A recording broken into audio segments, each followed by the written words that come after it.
जय श्री कृष्णा। कैसे हो आप सब लोग। तो आज एक नई कहानी से कुछ नई सीख ले। एक आदमी था, वो बहुत बड़ा पशु प्रेमी था और वो उसका धंधा भी पशुपालन का ही था। उसके पास बहुत सारी भैंस थी और वो उसके दूध को बेचकर अपना गुजरान चलाता था। उसकी पशु प्रेमी के कारण उसने एक दिन एक बंदर और खरगोश को भी अपने घर पर पाल के रखा। थोड़े दिन बाद उसने सोचा कि इस दोनों के साथ एक खेल खेलता हूँ। उसने अपने खेत में जाके बहुत सारे गड्ढे बना दिए और फिर उस सारे गड्ढे में से एक गड्ढे में गाजर छुपा दी और उस सारे गड्ढे को फिर से मिट्टी से भर दिया। फिर उसने वो दोनों को बुलाया और बताया कि मैं तुम दोनों के साथ एक गेम खेलता हूँ। मैंने खेत में बहुत सारे गड्ढे बनाए हैं और उसमें से एक गड्ढे में गाजर को छुपाया है। तुम दोनों को उस गाजर को ढूंढना है। मैं देखना चाहता हूँ कि तुम दोनों में से कौन सबसे पहले वो ढूंढ कर लाता है। खरगोश ये सुनकर बहुत ही एक्साइटेड हो गया और बहुत ही जोश से उसने ये डिसाइड किया कि ये गाजर तो मैं ही ढूंढूंगा।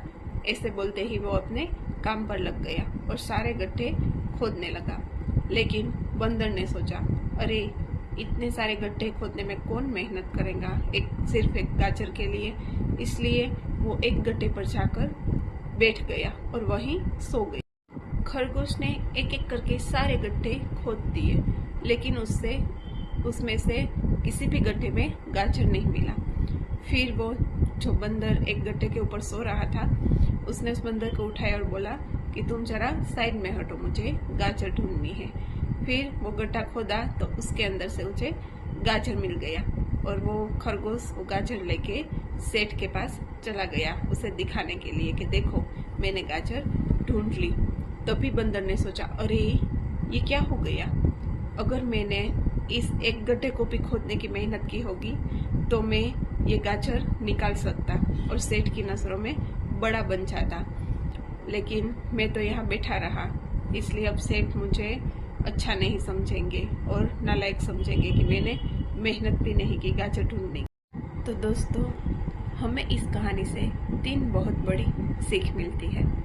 पहली सीख कि हमें किसी की काम के प्रति नेगेटिव नहीं सोचना चाहिए, जैसे कि उस बंदर ने सोचा था कि अरे इतने सारे गड्ढे हैं और उसमें से एक गड्ढे में गाजर है, इतना सारा काम कौन करेगा, इतनी मेहनत इतने सारे गड्ढे ढूंढने की।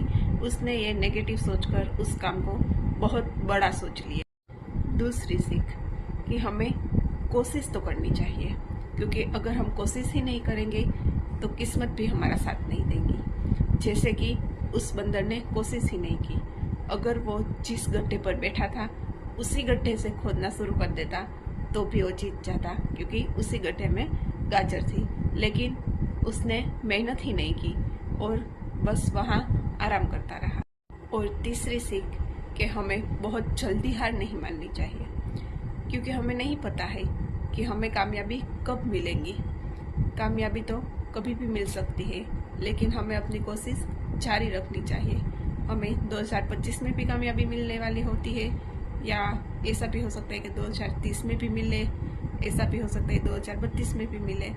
इसलिए हमें हार कर कोशिश करना नहीं छोड़ना चाहिए। कोशिश करते रहेंगे तो कामयाबी हमें ज़रूर मिलेंगी। तो दोस्तों, ये थी हमारी आज की कहानी।